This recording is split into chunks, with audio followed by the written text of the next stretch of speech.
નામે ખેડૂતોના હકને કચડી ન શકાય. મોરબીમાં ખાનગી કંપનીઓના વીજપોલ માટે જાહેર કરાયેલી નવી વળતર નીતિ સામે ખેડૂતો ફરી એકવાર રસ્તા પર છે. ખેડૂતોનો સ્પષ્ટ આક્ષેપ છે કે સરકાર અને કંપનીઓ વિકાસની વાતો તો કરે છે, પરંતુ જે જમીન પર આ વિકાસ ઊભો થવાનો છે તે જમીનના માલિક ખેડૂતોની વેદનાને અવગણવામાં આવી રહી છે. ખેડૂતોનું કહેવું છે કે ખેતરોમાં વીજપોલ ઊભા થતા માત્ર જમીન જ નથી જતી, પરંતુ પાક, સિંચાઈ અને આવનારા વર્ષોની આવક પર પણ અસર પડે છે. ત્યારે સવાલ ઊભો થાય છે કે જ્યારે જમીન ખેડૂતોની છે ત્યારે ખેડૂતો જે વળતર માંગી રહ્યા છે તે આપવા સરકાર તૈયાર કેમ નથી? મહિલાઓ અને ખેડૂતો મોટી સંખ્યામાં કલેક્ટર કચેરી સુધી પહોંચ્યા અને સ્પષ્ટ શબ્દોમાં જણાવ્યું છે કે વિકાસ સામે તેમને કોઈ વાંધો નથી, પરંતુ વિકાસના નામે તેમના અધિકારોનું હનન સ્વીકાર્ય નથી.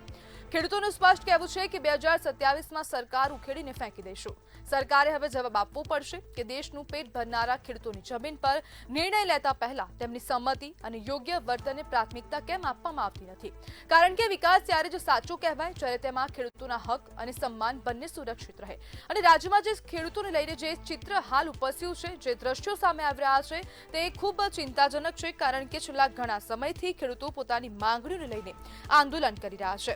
અને આજ બધે આપણી સાથે ચર્ચા કરવા માટે ખેડૂત કાંતિલાલ પનસુબિયા જોડાઈ ગયા છે. કાંતિલાલભાઈ, ખેડૂતોને નવી વળતર નીતિ સ્વીકાર્ય કેમ નથી? નવી જે વળતર નીતિ જી નવી સરકારની જે વળતર નીતિ જાહેર કરેલી છે તે નીતિની સામે એટલા માટે વિરોધ છે કે ખેડૂતોને જે માંગ કરેલી છે તે માંગ પૂરી કરવામાં આવેલ નથી. ખેડૂતોની માંગ એ છે કે બજાર કિંમત કરતા 4 ગણું વળતર ભારત સરકારનો કાયદો છે, તો ગુજરાત સરકાર કેમ અમલમાં નથી મૂકતી?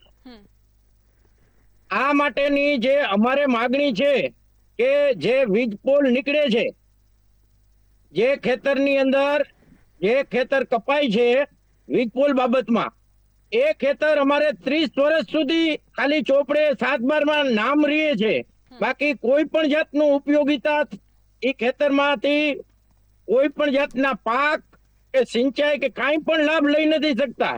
તો અમારે 30 વર્ષનું એનાલિસિસ કરવું પડે. આ એટલા માટે આજે સરકારે જે પરિપત્ર બહાર પાડ્યો છે એ ખેડૂતોના હિતમાં નથી, કંપનીઓના હિતમાં છે. માટે કંપનીઓને બચાવવા માટે સરકારે આ પરિપત્ર બહાર પાડ્યો છે અને એ પરિપત્ર અમારી માંગને અનુસંધાને નથી, એટલા માટે અમને આ સ્વીકાર્ય નથી. કાંતિભાઈ, સરકારનું કહેવું છે સરકારે જે નવો પરિપત્ર બહાર પાડ્યો છે તો તે નવા પરિપત્રની અંદર કહેવાનું એવું થાય છે સરકારનું કે હવે જે પણ સમિતિ બનાવવામાં આવશે ને તે સમિતિમાં ખેડૂતોના જે નેતાઓ છે તે લોકોને સ્થાન આપવામાં આવશે, પરંતુ આ જે નિર્ણય લેવામાં આવ્યો તેમાં તો ખેડૂતો ક્યાંય હતા નહીં, ખેડૂતોની સાથે વાતચીત પણ નથી થઈ. ખેડૂતોની સાથે કોઈ પણ જાતની વાતચીત થયેલ નથી. સરકારે પોતાની રીતે નિર્ણય કરેલો છે.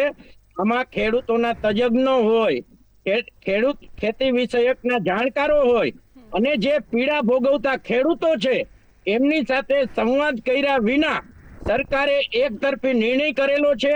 અને એ નિર્ણય એકતરફી જે કરેલો છે તે પણ કંપનીઓના હિત માટે કરેલો છે. આજે દાખલા તરીકે અત્યારે જે સરકારે વળતર ચૂકવવાની જે જાહેરાત કરે છે એ સરકારે ખાલી જાહેરાત જ કરવાની છે, કારણ કે વળતર તો કંપનીઓને આપવાનું છે.